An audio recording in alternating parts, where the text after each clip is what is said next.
All right, let's rock and roll this. We're here, day 2. You remember us, coach, team captain. And we want to dive right in. So today, we want to talk a bit about shape. So most people that talk to me, they say they want to get in shape. And I know from all my interaction with these women and also what I see in gyms and just basically anywhere, I know there's a lot of confusion what shape actually means and how we can get into shape. So what does shape actually mean? Like when somebody says, I want to get in shape, what does that actually mean? That's a good question. So ironically, a lot of people don't actually know what that means. They have an idea from visuals, social media, magazines, things of that nature. And when they see that shape is actually created. The easiest analogy you can probably think of is if you're familiar with Play-Doh or clay. Something, when you're molding something, you're giving it a shape, right? So if you had this ideal physique, you would be taking bits and pieces of clay, putting it in places you want to enhance, right? You're adding typically to certain areas, right? That's the shape we're looking at. So when you think of a model or you think of someone's physique, you're thinking of enhancing certain things and slimming other things. Well, the only tool in our toolbox in the fitness world to do that is building muscle. You can't do it with anything else. We cannot actually take the clay away exactly where we want. That's targeted fat loss. We don't have that tool. That tool does not exist unless you get surgery or liposuction. So the only tool we can do is enhance. We can add clay. And adding clay in the areas you want is muscle building. So if you want a bigger, rounder butt, that's building muscle. If you want more shapely defined back for a backless dress, you got to put clay there. You want your the backs of your arms, you have to add clay. You can't do it any other way. There is no other tool in the toolbox. So strength training and muscle building is shape. I actually never heard this analogy with I just made it up. clay. Yeah, that's really cool. But it is so true. So basically, in summary, what you just mentioned is it's muscle. And that's also what I wanted to start kind of taking out from this is that when we talk about shape, we are talking about muscle. And that's what a lot of women don't really understand yet because the fitness industry doesn't portray it like that, sadly. And there's so many stigmas around muscle building, and we're actually going to go into that tomorrow a lot, so I don't want to talk too much about it. But muscle in itself is very, very important. And if we want to shape up, it means that we need to build muscle. So maybe going from there, so what do we actually need to do to get in shape? To shape up. Yeah, to build the muscle for the shape you want, you have to stress the body in a way that makes it build that muscle. And the easiest and most proven way to do that is strength training. Now, the most common and what we focus on is going to the gym and lifting weights because it's just most accessible, it's easy to see progress, but you can get strength training if you were back in a tribe and thousands of years ago and carrying buckets of water and cutting down trees or whatever. You can do that too if you want. Yeah, that is strength training. You are stressing the body, you are physically doing manual things with the body. You'll never find an old Greek god portrait of someone that looks like they're from the 21st century. They had to do manual labor, they swung swords and axes and did physical stuff. So what we focus on to build that shape is essentially lifting weights and going to the gym and strength training based activities. So I remember, I already told you yesterday that I tried a lot of different things before I was actually gaining muscle, and I never really saw progress. So I was a very skinny person, and I was skinny, but there were some areas that I didn't really like, especially here. So I had love handles, so I had some fat here, and whatever I did, it never really worked. So I felt I wasn't really in proportion, and I was running a lot, and I was doing different group classes, like Les Mills, Body Pump, and stuff like that. And I was also doing some YouTube videos with like lightweight. I think it was like 2.5 kilo. Oh, that's so cute. But yeah, I had these dumbbells at home, and I would just do, I think at that time it was fitness DVDs, so that still existed at that time. It wasn't really YouTube. And I was fit, so that's another thing. I was very fit, but I wasn't in shape. And I also didn't really like what I was seeing in the mirror. So I think that's what a lot of women also see. They want to get in shape and they just look at fitness. So I just want to be fit. So they do a lot of exercise, but it doesn't really lead to the goal of shape that they have. So coming from that, why is it not effective to run, do group classes, do these fitness DVDs, or nowadays it's YouTube videos? Like, why can't we get the shape that we want with this kind of exercise? That's a great question. So that's like the $1 million question, yeah. I think. Try to keep it simple. It's similar to what I mentioned in yesterday's video about you have to do the specific thing for the goal you want. So the swimmer trains different than the mom who just wants to have more energy with the kids. So when you're talking about shape, which I mentioned is adding clay, the most applicable way to do so is strength training, lifting weights, because the muscles are designed to actually grow if they're challenged. So if you're trying to, let's go with glutes, very simple. You want to grow your glutes perform your butt, in case you guys are wondering. I use glutes all the time. But if you want your butt to get bigger and have a better shape, the butt muscle does a specific function of the body. And if you're not training that function, so just walking, just sitting, just standing, won't train it the way it's designed. It has a specific function. And there are specific exercises that can target that much better, much more effectively.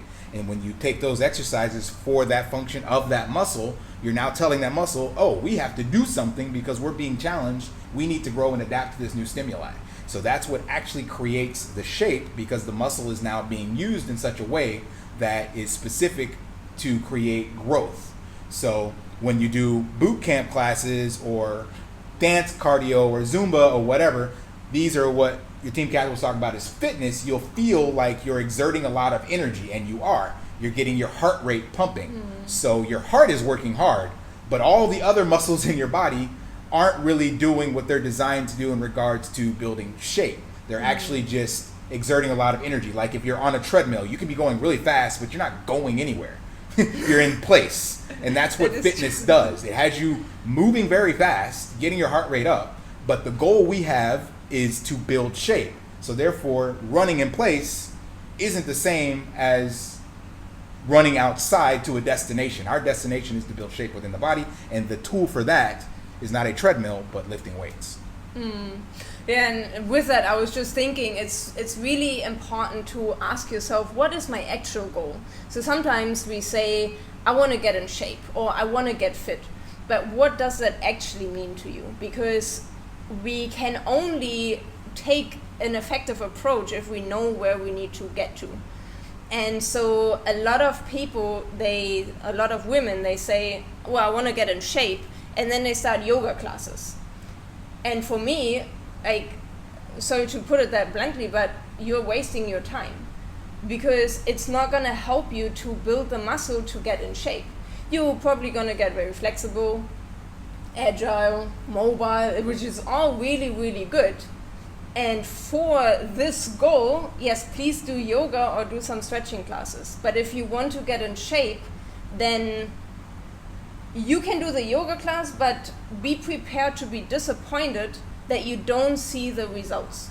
Right. And it's the same thing with running, for example, or with other things. Like group classes, for example, they are great for, being in a community, having fun together, sweating, having a lot of variety. But if your goal is to shape up, you will probably be disappointed at some stage, because you're not going to see the progress that you want. And the same for running. Right. Running, if you train for a marathon, if you train for 5K, 10K, awesome. Yes, please focus on running. Don't focus on something else, because that's what you need. But if you want to get in shape, again, it's not the most effective approach. And it doesn't say that you can never do this again. It just means that if you want to achieve this goal of shaping up, then also be aware what the right approach is, and that other approaches will technically waste your time for that.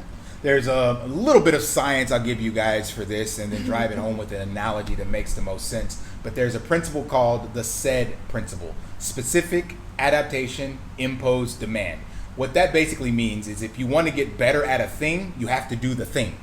So in this regard, you can look at it from all sorts of stuff. So again, the sprinter or the swimmer, if you want to get better at swimming, you can't go kite surfing or jogging. You have to swim. And if you want to get in shape, you have to do the things that build shape. So it'd be the same for many of you I know speak a different language. If you wanted to learn Russian, you're not going to get better at Russian by training French. It doesn't work. It's another language, so you're going to get efficient at another language, but your goal of Russian will only work if you study and speak Russian.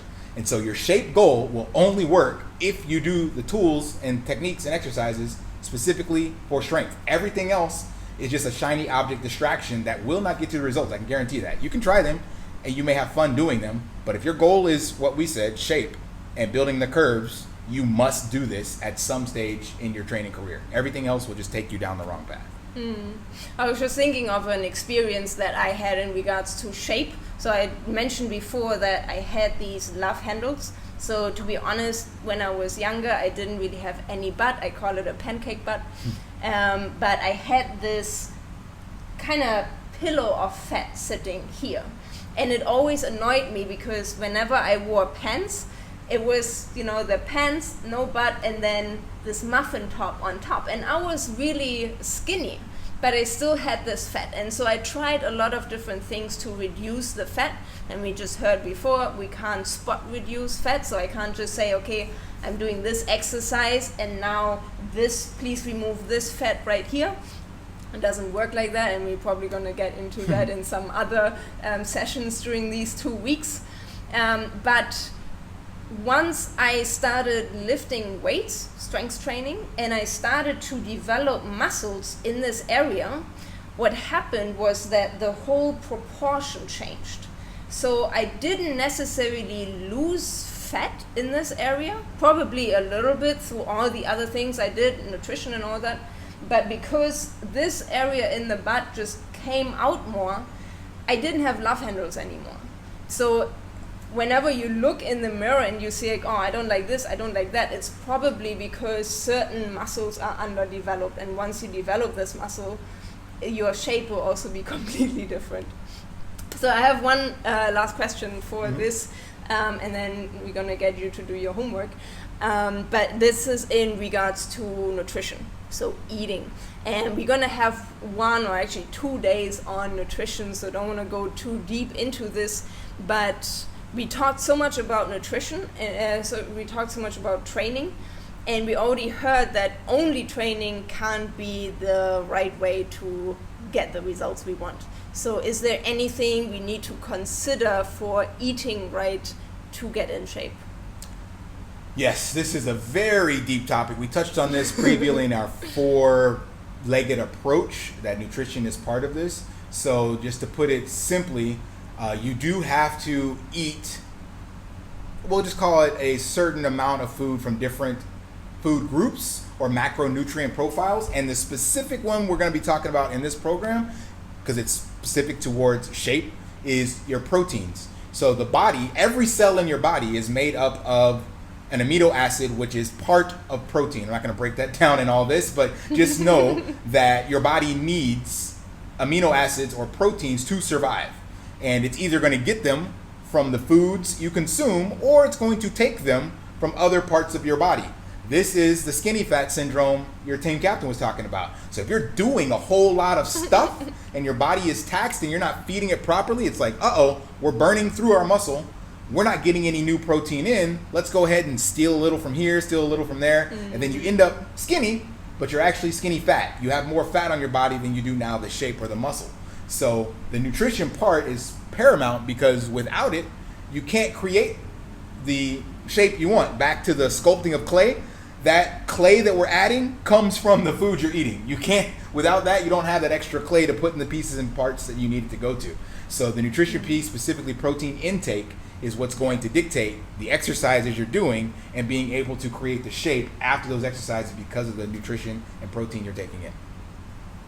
That is so true. I should have said just mic drop. But yes, protein is super important, so you can already note that down for yourself. Focus on your protein, and then I believe it's day 5. We will dive deeper into nutrition and what to eat and how to figure out what to eat and how much to eat and all that. So stay tuned for that, of course. But for now, look into your workbook. So there's also some questions for you. Make sure that you answer these. Again, this is your journey. You will get the most out of it if you also do the questions, not just listen to our little podcast here. Right. But yeah, so head there, and then we will see you tomorrow. Bye bye. See ya.